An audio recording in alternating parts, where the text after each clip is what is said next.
Hello everyone, welcome to this Ikon event. Tonight we're joined by Sara Wajid, who will be in conversation with Osman Yousefzada to launch his new book, The Go-Between, published yesterday by Canongate. There'll be a book signing in our shop after the talk, and also the opportunity to buy the book via our website, and we'll get a signed copy to you for this evening. Sara Wajid is co-CEO at Birmingham Museums Trust. She was formerly head of engagement at the Museum of London and head of interpretation at Birmingham Museum and Art Gallery. Prior to that, she was a cultural commentator, journalist, and editor. Sara is trustee of the Pitt Rivers Museum, a judge of the Museum Activism Award, and a member of the Museum Detox Network. Multidisciplinary artist Osman Yousefzada had his first solo show here at Ikon, titled Being Somewhere Else, in 2018, and his current installation, Infinity Pattern 1, wraps around the Selfridges building here in Birmingham. Today we launch Osman's book, The Go-Between, which is set in Birmingham in the 80s and 90s. The world is seen through Osman's eyes as a child, his own devout Pakistani Afghan Pashtun community, with its divide between men and women, living cheek-by-jowl with parallel migrant communities. For our in-person audience, welcome. Please note that there are 3 fire exits here in the building, and we politely request that you wear masks for the talk tonight. Welcome to our online audience. We'll have a Q&A at the end of the talk, so please put your comments and questions in the comment box, and we'll share these at the end. So thank you. I'll hand over to Sara. Thanks very much, Lindsay. Welcome, everybody. I'm absolutely delighted to be here, not least because I think this is my first formal outing in about 2 years in terms of a formal kind of cultural experience, and certainly my first in Birmingham and my first since being appointed as co-CEO. So it's just lovely to see humans in the room. You're beautiful, gorgeous, good-looking, fabulous audience as you are, and thank you for being here, particularly when you could have stayed at home and watched us on live stream. I'm also absolutely delighted to meet you, Osman, in person, and to be having this conversation.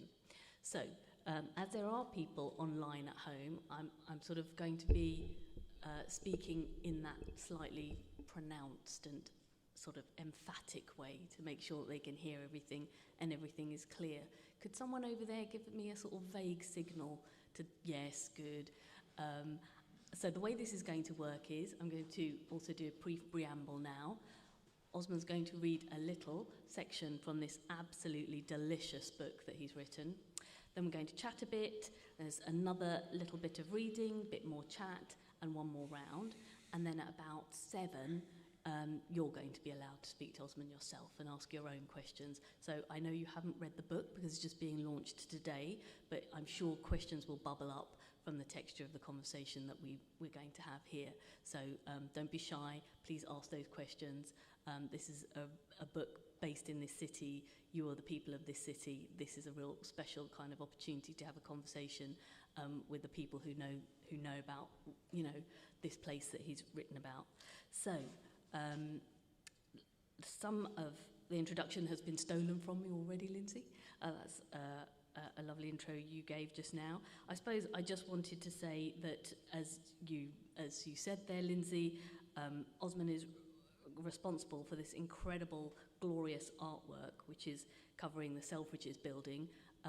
I believe, according to the art newspaper, it's one of the largest public artworks in the world at the moment, and it's 5 tons of canvas, which wraps that incredible pink wrapping of Selfridges building.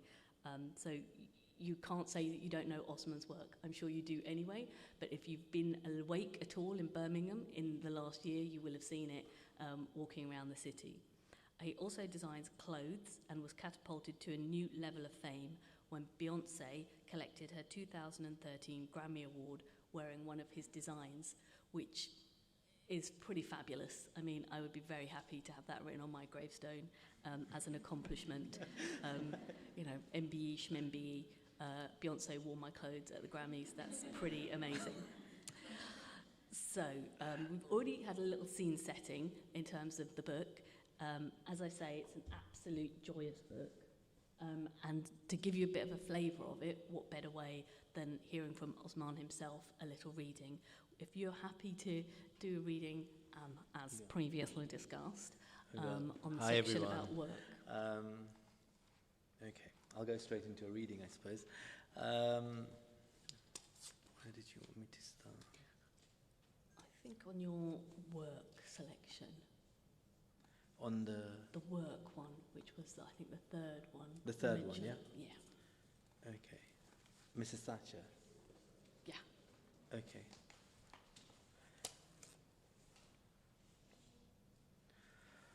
All of this was lost on the Iron Lady's bright new horizon, as jobs, including my dad's, disappeared. She thrust her handbag forward and said she wasn't for turning. The previously dapper...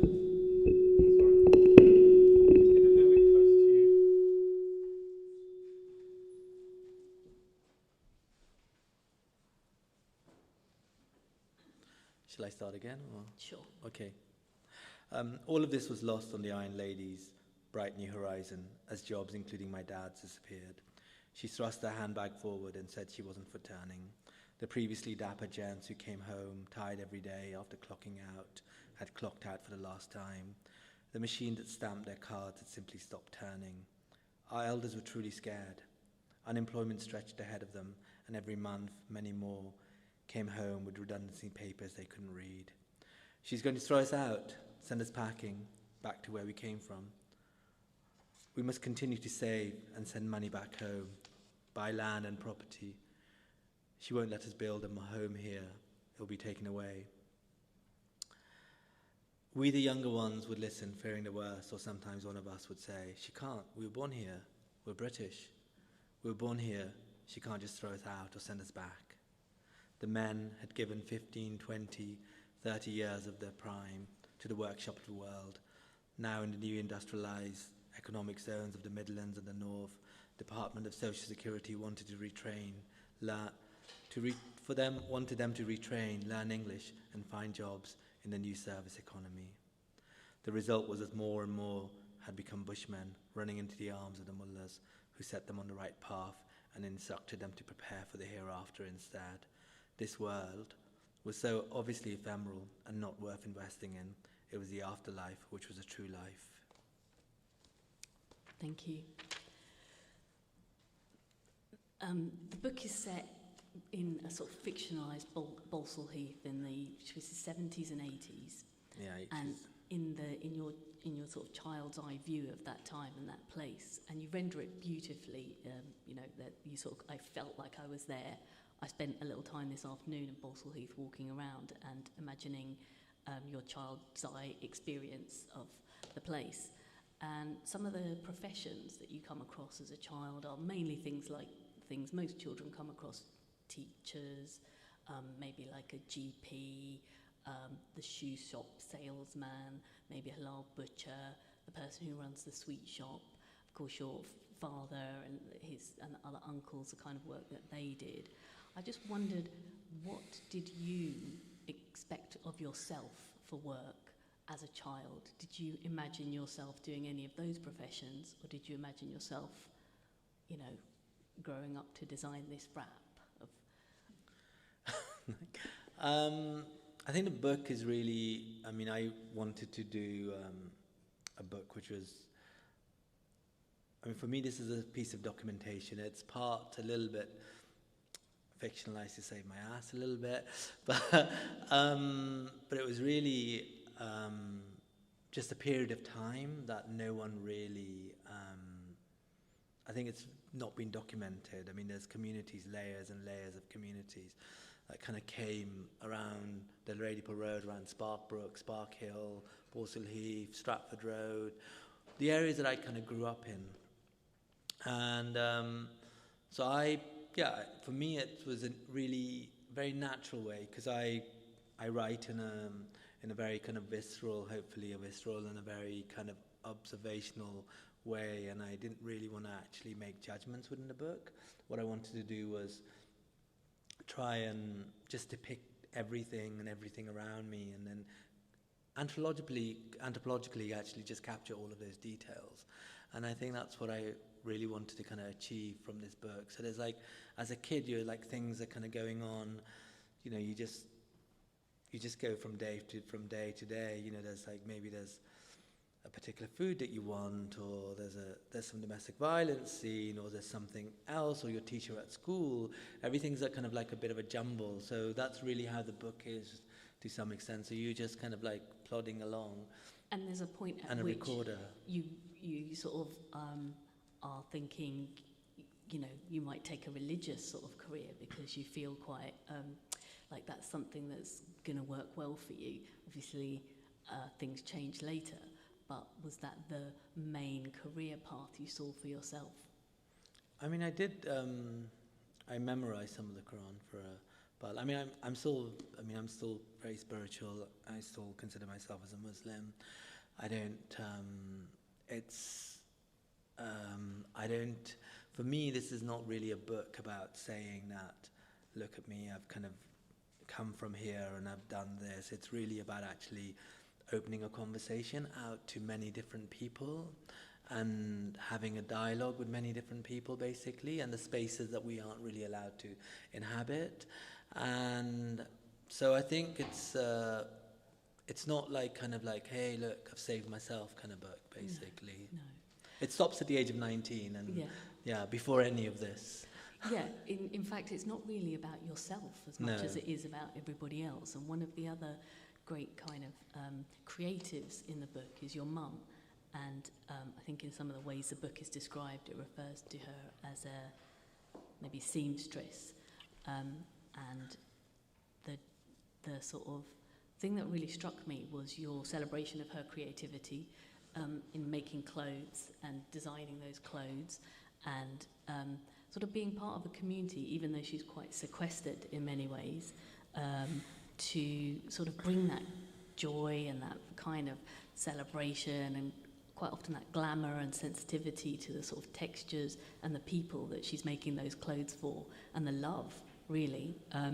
And I just wondered if you could talk to us a little bit about what that experience was like, because from the outside, obviously, for people, just to explain, that most of the women in your family and most of the women in your community are wearing burqas most of the time in public, for sure.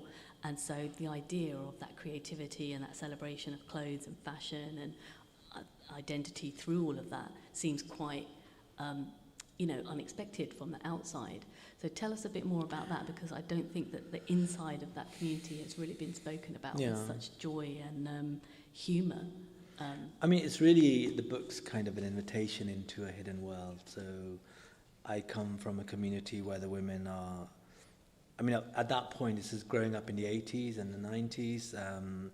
It's a secluded community where the women actually are in Parda most of the time. So when they came, I mean, if anyone remembers Borstal Heath in the 80s, there's like a big red light district area, and there were, there was like, at that time, I think it was like some roads were turned the busiest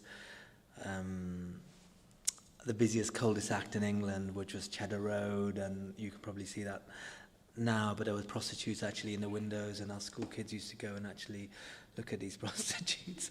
But they were this kind of, and out on the streets were just these, there's no kind of, I think as migrants when you come in and I think there's many things. So it's firstly, I see pictures of my dad when he came here in the 60s, and then my mom came in the 70s, and then we kind of grew up in the 80s. It's really this kind of identity and how you shift your identity. So my dad was this looking like this sort of really handsome, dapper person, and then it started taking on a really kind of strong Muslim identity, and this kind of real transformation. I think that's this transformation of what really occurred, also the conversations, what was happening, and with the way they were actually they were all on dole, basically. It's like the equivalent of miners. And they couldn't really kind of upskill and upgrade themselves. And then the women were very much segregated. And so my mum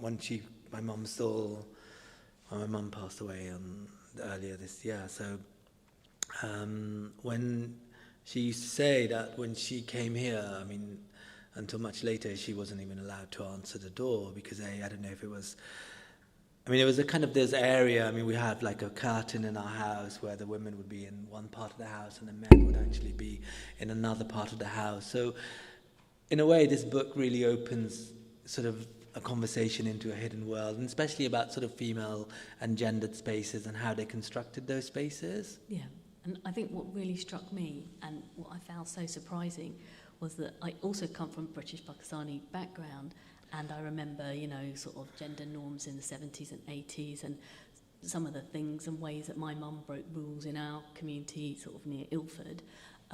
But that was like learning to drive was considered quite harami, shishi, bit fast.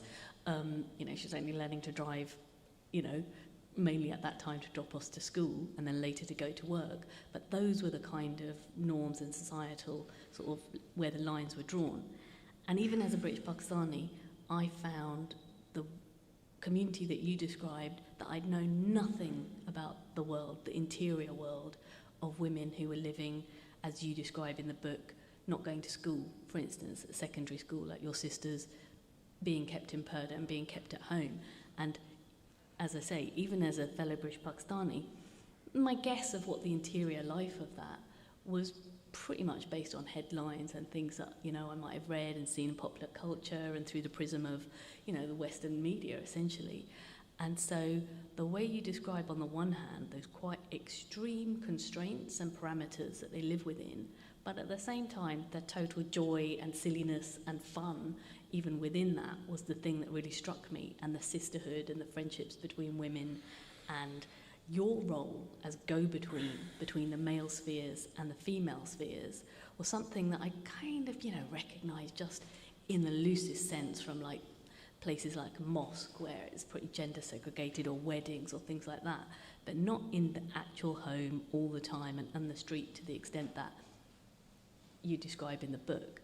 And I just wanted you to talk about how you managed to, I suppose, I guess you were living it, so you just experienced it, but whether you were conscious of you bringing that forward, that story forward, whether you're doing that consciously to inject that joy and humour, and whether that was a deliberate move on your part. I mean, I think there's this kind of like pathos in the book, and there's kind of like sort of harrowing stuff going on in the book. But I think, as I was saying earlier, you just kind of like, you just jumble along, basically, when you see lots of different things around you. You just kind of think, yeah, okay, and that's kind of normal, or that's not normal, or, is someone going to buy me new trainers, or is someone going to actually do certain things? And so you kind of, I think that's why this, for me, it was like a recorder, a camcorder into a whole kind of world where you're just sort of going around observing people. And there is some of me in there, but not that much. No. Until the last couple of chapters, yeah. And when did you start feeling that you were living a different kind of life than your sisters were, and that you were having experiences and opportunities?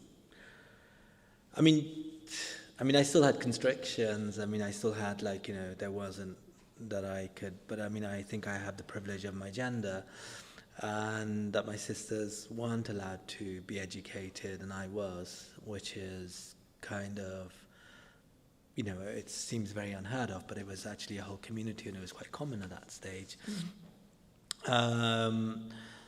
So, yeah, and I think that's where the title also comes from. You're kind of like, you're like a courier, as well as from the world, from the outside world to the inside world, to in between different worlds, between gender worlds, you're between the white world and your world, and between the creative world and the non-creative world, between kind of Western sort of ideas of education and between the mosques. So this kind of real sense of duality, and just trying to make sense out of stuff, and being a creative person, and where does that fit in? So like, it was quite, I wasn't allowed to draw when I was a kid, so you could only sort of draw. It was great if you did calligraphy, or if you basically did, drew some flowers for my mum's embroidery, and you kind of like, but I kind of got bored a bit of that. But there wasn't, that I was told that you'd have to actually put life into inanimate objects if you actually drew them, because you were competing. So there's a whole kind of, and I think, and on top of that, a lot of the problems with actually a lot of the South Asian community is that we're really guided towards being kind of like finding safer careers, in the sense of actually, even though we have an infinite culture, where we come from the idea that, and I think that's a conversation with most migrants, because the sacrifices that your parents made, they don't necessarily want you to undo that, because they think that somehow that you're going to, you're going to be successful if you're a doctor or you're an accountant, so you're going to be fully set up for the rest of your life, and then they've done their job. Mm-hmm. So it's a kind of, and then on top of that, I come from a background where the group of the people were kind of all illiterate, so they necessarily didn't. I still remember when I brought my mum here, and I did a version of or an appendage of an installation of her bedroom here, and she asked me, who sleeps here? Mm-hmm. And it was this kind of where it's a luxury of actually being in a space like this, and actually saying that, this is a version of your bedroom, and I'm trying to actually pontificate on this bed and what happens, and why do you kind of like do certain things in a way. And I think that's a kind of very privileged position to be in. And a lot of their conversations were about like, okay, what are we going to do with ourselves? We're here, we're kind of find out. We can't necessarily, I think the other problem with migration is actually we're kind of really encouraged. We're needed, but then we become racialized, and then we're not really always truly embraced. Just to, for a second, take you back to the point about books and reading. There's a lovely section in the book where you talk about your career as a librarian, and I wonder if you could just share a little bit of that, and why you felt it was so important to have your home library, and also maybe tell people how your career came to an end. I don't know, I'd be giving away. I used to nick books. I was being coy, quite coy on his behalf there, yeah. But yeah, and your relationship to books and your sister. The police are coming. Yeah.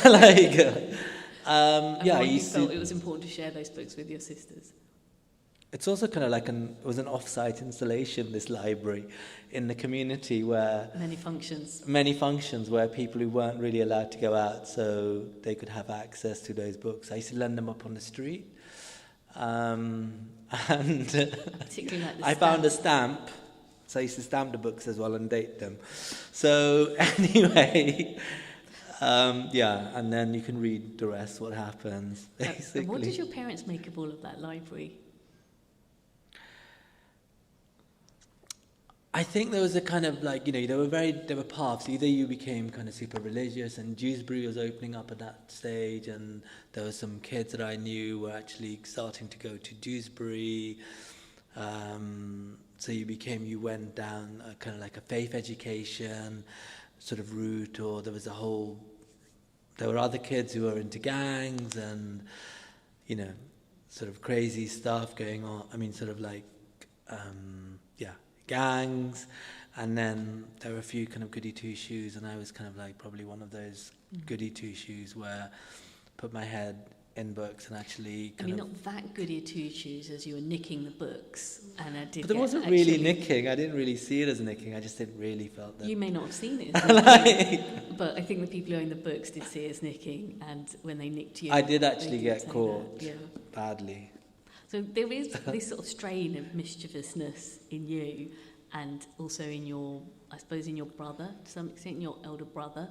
And he was a sort of, I guess, maybe your closest role model to model yourself, or kind Yeah. of see yourself as? How did the two of you differ in the choices and identities that you had available to you at the time? I think, so this is a kind of like going back to a conversation yesterday that I had in London about sort of role models and what sort of role models that you had when you kind of growing up. I suppose my brother was quite a sort of, he's much older than me, but he was a kind of quite a glamorous role model, swagger, kind of, and kind of the golden eye boy of my mum. So there's a kind of like, and then the kind of role models that we had, and I was speaking about this yesterday, was actually, you know, like he was into Bruce Lee films. And then, but, you know, as a kid, I was too young, but I think in '84, I think Muhammad Ali came to Birmingham Central Mosque. And a few decades before, there was sort of Malcolm X who actually came to Smethwick. And so it was this kind of idea of actually who do you look up to and what sort of role models, because they weren't there. We didn't watch TV very much anyway, but, you know, at school you kind of heard of people who were either the greatest fighters in the world or who you could kind of emulate or who you could kind of be. So it wasn't, I think it was my kind of brother and his nunchuckers and kind of Bruce Lee films. But you kind of chose quite a different path from him, and he seemed to I don't think I was very good at nunchuckers. Not so good with nunchuckers, yeah. I mean, he also had that kind of, maybe you describe him as being both, you know, basically and broadly a good Muslim, but also having this swagger and a bit of a rebelliousness and managing to carve his own path. And, you know, it seems that some of that at that time was that for a lot of young Asian men, identifying themselves and defining themselves as people who could stand up for their community against the far right and the skinheads, who are sort of this backdrop of this time, was also an important part of them and their masculinity. So although they might not have used those words like we use now around anti-racism, you talk about that, I think, as a cousin who is sort of an activist and is reading the Black Star magazine, and he's from a completely a new sort of form of identity for you, which is, again, different from your brother. And tell us a bit about them and how they sort of shaped you. I mean, when everyone's older than me, my brother's about 14 years older than me. So when everyone's kind of like much older than you, I think you kind of, their lives are actually very kind of different, and you see, I don't know, I mean, I haven't really tried to really understand how they have kind of like, but they were just there. And I think a lot of my influences and the myriad of influences came later when I came to London, and then how to kind of wrestle with that of different identities and different kind of roles back in the UK. But, you know, my brother was into cars and sort of being like sort of quite a natural wealth accumulator. And good haircuts. And a good haircut and those kind of like, I mean, it's, you know, when you come of age yourself, then those are your status symbols, and, you know, a good mane of hair was really important. And your first experience with the hairdresser was quite a formative one by the sounds of it, particularly encountering Busty Barbara, who I think will stay with me forever. One of the things that really struck me was when you say it's about halfway through the book, I think you were 15 before you went into the centre of Birmingham. Yeah. That really blew my mind, because you describe in some ways quite a lot of freedoms, in some ways because you had to do some of the things that your sisters and mum couldn't. You were sort of maybe more public and in the world. I mean, it took me probably 10 minutes to get from the centre of Birmingham to Balsall Heath this afternoon. Tell me about that and the sort of sphere of your world. Well, I think that the more you become inward looking. So I don't know if you guys remember the vigilantes in the 90s that pushed all the prostitutes out of the streets from, you know, that was basically a lot of, before I left for London, that was kind of us in a way. And they were patrolling the streets. So, I think there was this kind of real sense of community. If you were out somewhere weird, your father would definitely know. If you were just outside up near, just past Canal Park, or even maybe near Canal Park or something, it was like we had Busseley Park, and there was just areas, and everyone just looked out for one another, and there was this kind of like sense of policing and who said what, and also in some sense of actually not prying as well. And everyone, lots of twitching curtains, and you kind of went from one place to another place, and that's all you kind of did. So my thing was actually school, mosque, occasionally to the park, if I didn't get bullied, and then back again home. So it was like kind of, it was a very confined space that you could kind of inhabit. But then there was a rich space as well. Yeah, you sort of, at one point, you describe the big family visit back to the frontier. Yeah. And the village and the Haveli, and living in this, basically in the village with the extended family system and the well, and, the sort of life revolving around these, small village and this community. And then it becomes very apparent that essentially that's what you're describing in Balsall Heath. The same sort of brotherly system, the same sort of sphere of influence, similar sorts of people, and that actually some of those bonds are tighter still from back home to Balsall Heath than they are, because your parents, particularly your father, feeling like they might just literally send us back home at any minute. We're not really rooted here. And so the next bit that you wanted to read, I thought really spoke to that question around, about basically where we should bury our dead when we're immigrants. I mean, it's just the conversations of diaspora, isn't it, how you're connected? I mean, I think the generations, again, the bonds become less, but then they don't, because you get married to a cousin back home. So I think it's just this continual sense of that either, I came here that... So my mum wasn't well, and a relative, basically someone on our street actually visited, and she said to me, she goes, you've gone and, you've gone and embraced the white people, they're not your people. That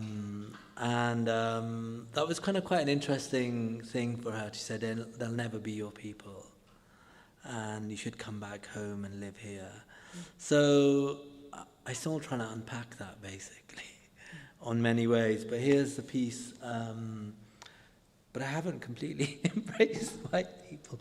Anyway, here is a piece that, a reading of a funeral in Pakistan. Her daughter would ask her to wake up in between sobs. Look up, Zarsanga, look up, Bibi Zarsanga. You've taken the light, you've left us in the dark. Who will I come and talk to? For many reasons, curiosity, heat, and grief exhaustion included, I also badly wanted her to wake up. Eventually, the woman's hearts became too heavy to push out any more tears. We had all been sitting there since morning, receiving the female visitors, who linked together, bosom to bosom, sometimes in silent tremors, sometimes in loud laments of weeping. In fact, the crying had started much earlier, when Zarsanga let the angels of death pull out of her last breath, and the Nagara drummers had gone from gully to gully and pounded on the stretched cowhide announcing her death. They didn't use Zarsanga's name, only the names of her husband and of her sons, declaring that the wife and the mother of these men had died. Death has been a very big theme in the last few years for, everyone. And I think the way that you talk about funerals really resonated very strongly with me. I don't know whether Pakistanis have a particular kind of a different relationship with death and funerals, but funerals were a massive part of my childhood. They're just the sort of one of the main things I remember. My father was a doctor, and he often used to say to me, you can miss wedding, but you can never miss a funeral. And I remember funerals really intensely as a very intense kind of experience that all the community comes together, and it's, we've got a very ritualized approach, don't we? And 40 days praying, and it's a very sort of normal thing for children to go to funerals. And when I grew older and spoke to particularly a lot of white English friends, and sometimes I'd meet people in their 30s and they'd said they'd never been to a funeral, I absolutely couldn't believe it, because to me that was like saying you'd never been to a wedding. It was just such a massive part of our traditions. And the moment when my father passed away about 25 years ago now, by that point it had come to be fairly normal that people would be buried here, and there was a Muslim cemetery and a form and a way of being British Muslim. But it's really struck me in the book, that moment when people started to make that decision. I think it's one character in particular says, no, I'm burying my parents here because that's where his people are, and he's not going home. And I just, I thought that was really a very kind of poignant and sort of resonant moment. Were you conscious of thinking about and writing about death as you went through the book?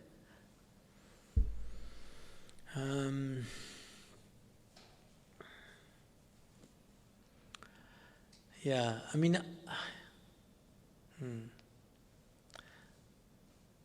death is kind of,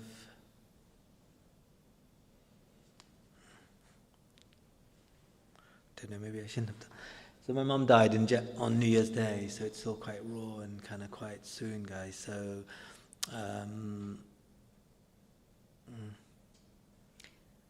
let's not talk about. Basically, else. I think with death, it is ritual, and I think it is this. Yeah. Anyway. Yeah.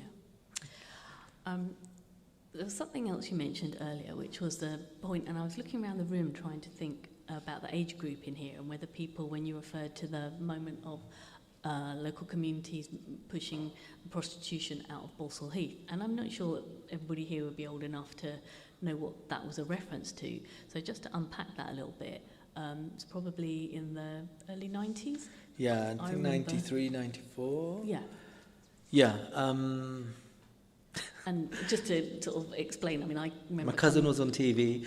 I came to Balsall Heath in probably 91, 92, and I was visiting a friend, and I'd never been there before, and the main thing I noticed about it was most of the people living around here are Muslim, and the other thing I noticed about here is there's lots of prostitutes in the street. That's a pretty unusual combination.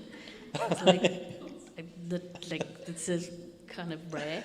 And then in the news were these stories about how the local population, particularly local Muslims, had got together and basically sort of pushed prostitution out the area. And in many ways it was celebrated as a positive thing, communities coming together, neighbourhood safety, and so forth. But in the book, you say... David Cameron comes to Birmingham to actually, that's the start of his big society. And that's a role model. I know it's not a role model, but it's I don't know the exact words, but it's a kind of, he investigates how, and he stays in Birmingham for one night. And that's the start of his ideas of big society. Yeah, that inspires big society that we've actually had for. So we've got them to thank for that. So I just wanted to sort of draw your attention to this book, bit in the book where you say, ironically, in expelling Jamila and co, Jamila is your sort of nickname for one of the women, we were expelling something else in ourselves, something intangible and exotic about our arrival and history. I miss Jamila, and I suspect I wasn't the only one. I regretted not having warned her about the vigilantes. What did you mean by all that? Well, I think, it's... What did you mean that Well, prostitution is not only an English problem. It's not whether it's a problem or not, it's a different conversation. I mean, people selling sex has been around for time immemorial. It's not only...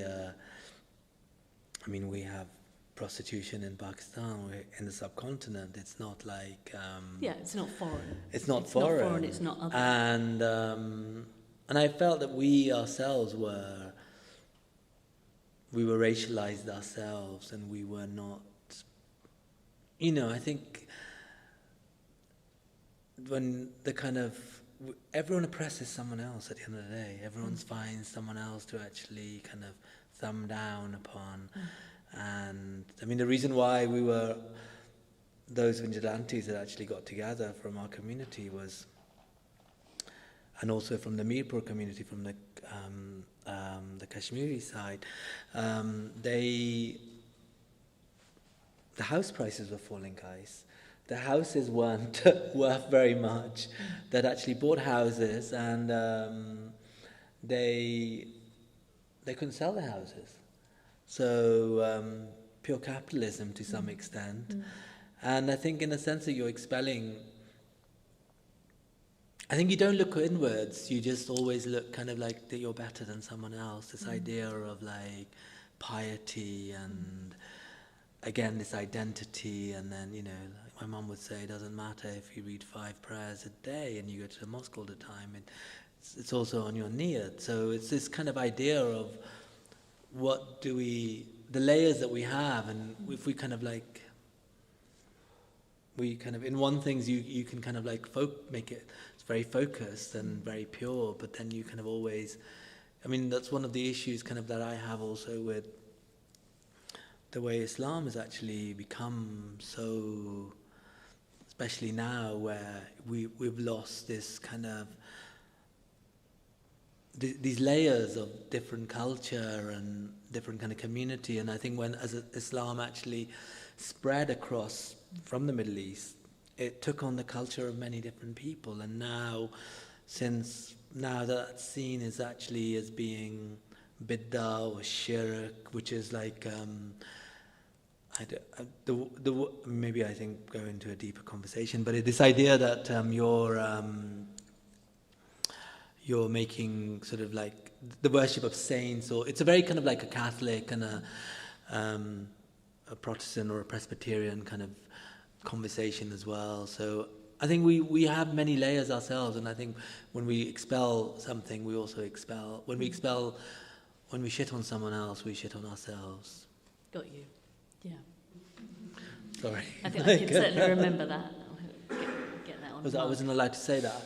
Yeah, I was on BBC. Good. Okay. Yeah. Yeah, I got told off by Nihal on BBC by swearing. It's a very affectionate book. It's affectionate about that time in your life, about your family, a lot of people around you. Do you feel affectionate for Birmingham? You don't live here anymore. How do you feel about it when you come back? Do you miss it when you're away? I mean, I've been living here, for the last 3 years. I mean, my dad died 3 years ago, so I've been looking after my mum, but I've been coming back every weekend for the last 3 years, and sometimes like 3 days a week, sometimes 4 days, and then in COVID, I spent like months here. So it's been, yeah, I mean, Birmingham is still my people. Mm. I may have like pushed up my accent a little bit, but when I still definitely have a strong affinity to a community, and also the idea that people have actually come here, that you see in front of you, where people have actually come and built new lives, and you see that in it's a beautiful thing. You've seen, like, you know, fathers give shops to their sons and they're still carrying on, or some of them have moved out to Solihull and, like, you know, cashed in, but, like, there's still kind of these connectivity, and I think those are the streets that I kind of grew up on, and those are really important, and that's what I wanted to do with Selfridges. I mean, those we've always had, like, yeah, like, hi guys, here's a couple of £1,000, have your mailer in Canal Park, basically, and have something where the conversations are very peripheral. But I wanted to have that conversation right in the middle of the city, and where it is, we've actually built this city as well. You know, I mean, we're part of it, and we really need to kind of own it as well. I think that's a perfect place to open up for questions. So, you didn't come out here on a cold January not to ask any questions. Hi, my name's Aisha. I've got a lot of questions, but I'll stick with my main one.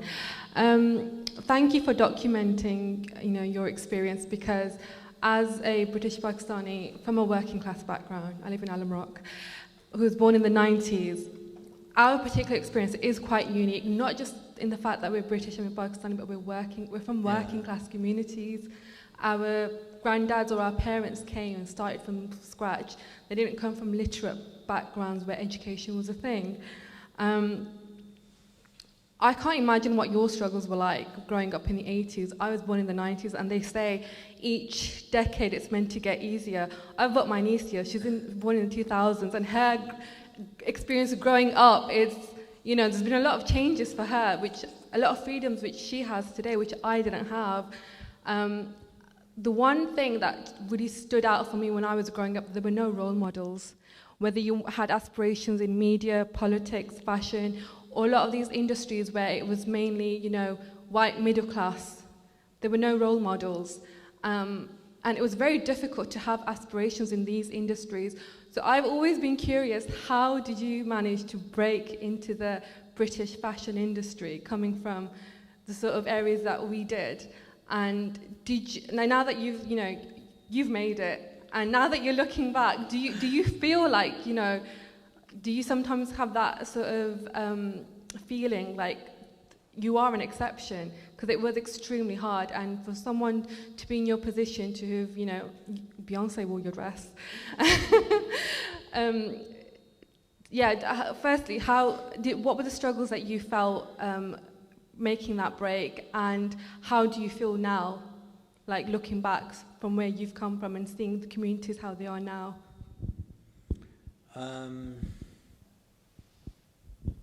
I still think I've made it. It's really weird. I have a massive imposter syndrome. I think that's also a very working class kind of like thing where you go in and you think, God, I shouldn't really be here, kind of thing, or what the fuck am I doing? What am I doing here? And that's, I don't know, for me, I don't know if I've made it, but the more what I'm trying to do now is actually open up everything that I do in a more inclusive kind of way. So where I invite, so the book really hopefully allows other people also to tell their stories. And so I think for me it's taken me many years to get to where it's not been an easy, it's still kind of like, where do you think, how do you, and my brother says to me, because you should be driving a Bentley, or like kind of, so I don't have a natural wealth accumulating kind of gene. I think I lost that right at the beginning, because I don't really see this idea of money. I see it as a way of, I don't want that much. I just want enough to kind of live on. And if I may, were there any sort of particular junctures where you felt, with reference to your question about role models, that you kind of,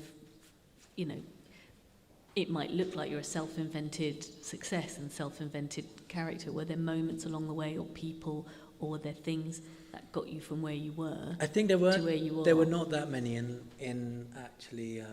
Birmingham. I don't think there were hardly any. When I went to London, there was a coterie of misfits and dreamers who came from different backgrounds, who had kind of escaped to the bright lights as well, and kind of started trying to have a conversation in different ways. But I didn't really, it took me I had to borrow someone's drawing to get into art school, and that took me because I didn't really have enough. I did have some of my own drawings, and then I kind of borrowed some other drawings that someone else had, and then remember the thieving of the book. It's like it should be called a thief.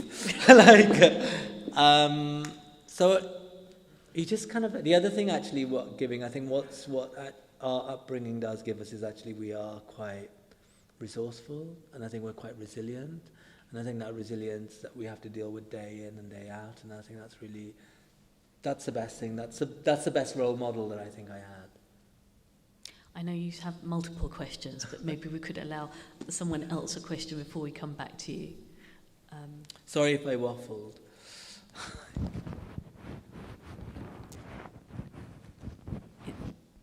there's two questions over here. I think you're sitting right next to this gentleman, so you could. Okay, fine.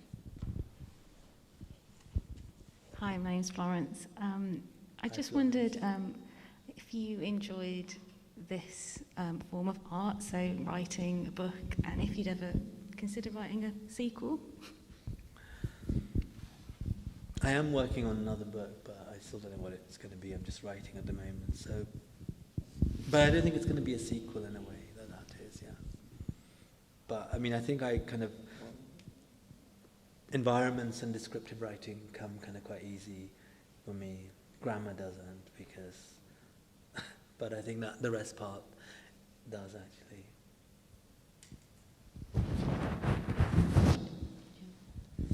Yeah, I mean, it's interesting hearing you talk and that, and we're from in Borsalif. I actually came to Borsalif. We probably watched each other drive past each other on the motorway, because as you left, I came.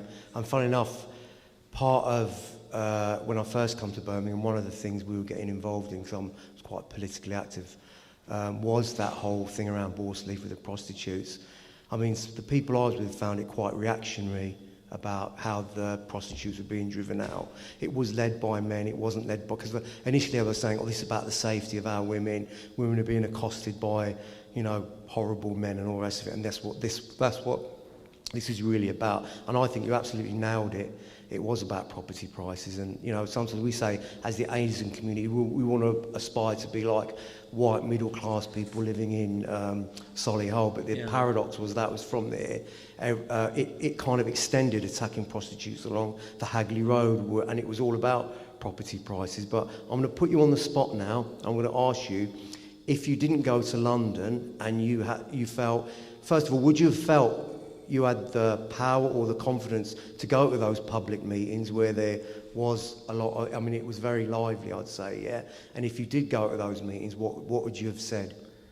I mean, we were, I think in the sort of early 90s, we were one of the first patrols, so it would actually come, I was still about 14, 15, and so we were patrolling those, and then, so we'd write down the curb crawl numbers, and then the older guys would actually give them. My cousin was actually, we're really proud that we saw him on TV once. And then we were asked not to kind of come as much, and then the older guys actually were more doing sort of a lot of the conversations. But I mean, there's a story of this prostitute called Jamila. That was actually her name. I'm sure it was a made-up name, but I mean, she looked like us. That was a role model to some extent.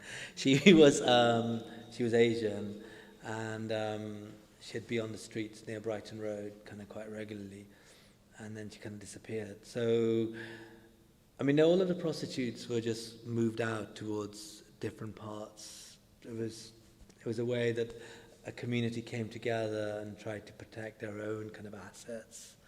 And yeah, I mean, they were deemed in the mosque, the speeches were about clean the vermin from our streets, you know, this is the right thing to do. This was the imams were kind of very much behind it, and you know, figures within the community as well. So for me, it was a kind of like for me, public speaking, I've been able to do this much later in my life. Before I was kind of super painfully shy anyway, and kind of quite introverted. And I've always been an observer more than anything else. And yeah, I probably thought that there were dirty prostitutes as a kid, because everyone else around me thought that they were dirty prostitutes, and I was doing the right thing to kind of go out on these patrols, and it was an exciting thing to do, because they'd actually burn to keep warm, basically. They'd actually, if anyone remember those tin, the rubbish bins, basically. The rubbish bins were made out of metal, so they'd actually light fires on them to actually keep themselves warm at night. And so it was, for me, I always kind of see myself more as an observer. But I suppose, I think the rendering in the book, you're expressing retrospectively quite a lot of solidarity with those women and by putting them quite centrally in the book, you are sort of celebrating their strength and their glamour and their, the impression that they made on you and the cheeky bants that you had with them as a kid, and you're sort of looking forward to seeing them. And I think maybe that's why I picked out that sentence, because I felt that there was something, there was something so true in what you were saying about the, that desire to expel and kind of not at the time for that community to say, over there, them, out, you're not part of us, this is opposite to what we want to be. And it seemed to me that there was a parallel you were drawing there between the kind of gender politics that was going on, the suppression that you were seeing in your community of women, and then this othering of the women on the streets, which in the book you referred to plenty of the men in the community visiting those prostitutes, and then that kind of hypocritical stance of saying, no, but we want them out and away from our children and women. I'm just sorry I took up a load of time, your time, answering your question. I mean, but I just want to look out and see if there's any other questions. Now they've all got the questions. Now the time is running out. Okay, there was one here, the gentleman over there, I think over here. Thanks. Just one thing on that. I think the biggest thing was actually the older kids actually missed the free porn, because it actually, at the top of Brighton Road, on Moseley Road, there used to be a big car park. I don't know where the Messina is now. There used to be a car park at the back. So there used to be a rows of them. Here from the museum. Please note that history for the files at the museum. Thank you. Over a question. You've built quite a name for yourself, and you're quite prolific. I wondered. You said earlier that you were quite shy, and now you've started publicly speaking. I wondered what might be next in terms of the fact that you have a platform and that you've started to share your voice more openly, and how that voice might affect others. Actually, just before you answer that, could we just take the next question as well, just in the interest of time, and then answer those two together and then come over here. Thank you for writing this book, actually. I can't wait to read it. Congratulations. And also to say that to be able to bring this book, this topic, into the city centre, into this gallery, is a phenomenal achievement when you talk about getting away from the periphery and the margins into the centre. So congratulations on that too. I think I've got two questions. One, to just continue on from the talk about the red light district. And I wondered whether that sort of turn in the early 90s to expel those prostitutes might be connected also to the sort of emergence of a Muslim consciousness coming off the back of the Rushdie affair, etc., right? Because these houses, that streets, were in existence in the early 80s. I mean, I remember bucking off for mosque, and all the kids would go down and have a little walk around Balsa Leaf. So I wonder whether that also is part of it, and what you might say about the emergence of a Muslim consciousness in that area. And then secondly, also, I mean, this is a lovely representation of Balsa Heath, and Birmingham needs much more sort of positive representations. I wonder what you might say about your work and other works like Citizen Khan, for example, which really depicts this image of a, and we've been talking about role models of a citizen, of a community leader. Yeah. All right, so we've got three questions there. Citizen Khan, up or down? Muslim consciousness, just a few quick topics here for the last 2.5 minutes. Muslim consciousness, and what you're going to do with your platform. Take them in on any order you want. Maybe Citizen Khan's the easiest. Citizen Khan's. Yeah. It is a bit of a 70s sitcom. It's a bit... Maybe we'll broaden that out. Representations, positive representations of Birmingham. Why? Because you're adding to a growing canon, you know. This is I think it had a place, but it's really run. I think it just seems like kind of easy reinforcing kind of some of our stereotypes to a sort of very much like an audience. I mean, I watched probably 3 in a binge watch, kind of like at one point, but 3 episodes. But it doesn't. It seems like this kind of very a take on sort of goodness gracious me in a way, but then also kind of a little bit regressive as well. That doesn't seem controversial in this crowd. No. Okay. So I just feel like I just feel like it just reinforces some of our other conversations, which we kind of like. It doesn't allow. The second was around whether that movement, that kind of movement. Definitely. I mean, this whole kind of everyone. I mean, that's what I say is, these very dapper men kind of ended up becoming, because they had no identity. They were looking towards an identity, and the mosques were, they were opened up for.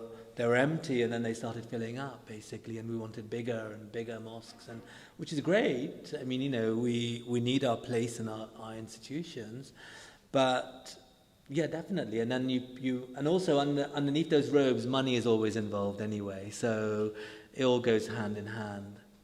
So, and then, I mean, the platform, definitely. I mean, I think even the book is really, I'd love to do events where people kind of I'm trying to do an event where people can write their own stuff and actually come and explore. I mean, hopefully, the first Migrant Festival was actually all about inviting other people into the kind of conversations. I can't really speak about the V&A, but I'm trying to, I've been told off, but this is probably recorded. But I'm trying to do that very much because I think we're always stronger together. I don't think we're actually, it's not competitive. It shouldn't necessarily be competitive. And I think we don't really have, as South Asians, I don't really want to be so, I don't even know the word, basically. I don't want to be so kind of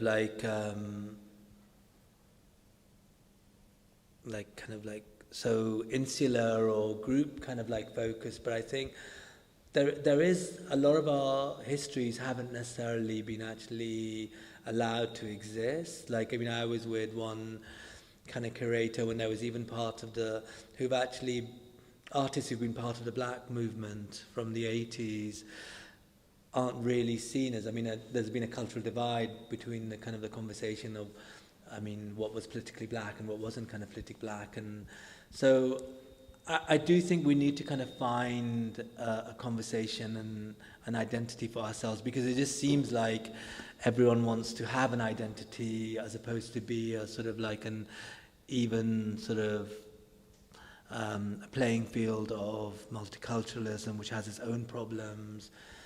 So I don't know. I just think you just have to do stuff, and that's the end of it. And then you just, if people want to be engaged and if they want to be involved, then that's amazing. Okay, I think because we need some time to let people mingle and buy books and stuff, we can have one last question? Okay, that was so could it be succinct? Yes. Do it that one. I was just going to ask you, you have Afghan heritage, I understand, as well? No, my mum's grandmother was Afghani, but I'm Pathan. I come from the northwest frontier. Okay. Yeah. I was going to ask if you have memories of the Afghan community from those times in Balsall Heath at all, and whether there was any element of the title of your book being some sort of relevance to those the title cultures. of the book was really kind of like the go-between, in the sense of being able to navigate different spaces.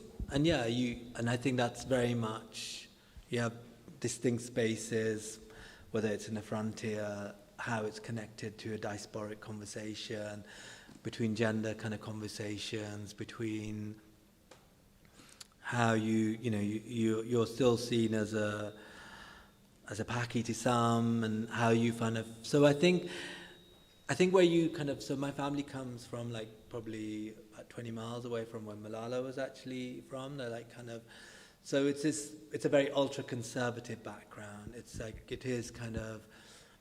it's quite patriarchal. It's a kind of, it's not an easy background for a woman to be in. And I think it's not,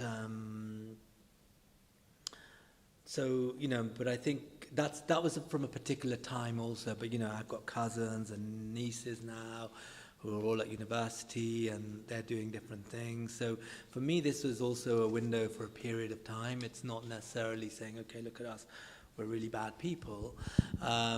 It's really about how I sort of saw things at that time. Thank you very much. No, thank you. Thank you.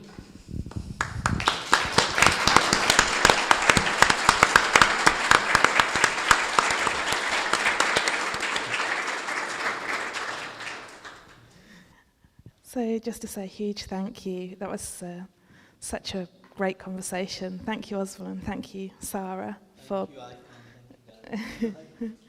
Thank you also to our audience here, and thanks for your questions. We're going to move down to the bookshop now, and Osman will be signing books for you. To our online audience, thank you for joining us. If you like this video, please click like and subscribe to our YouTube account.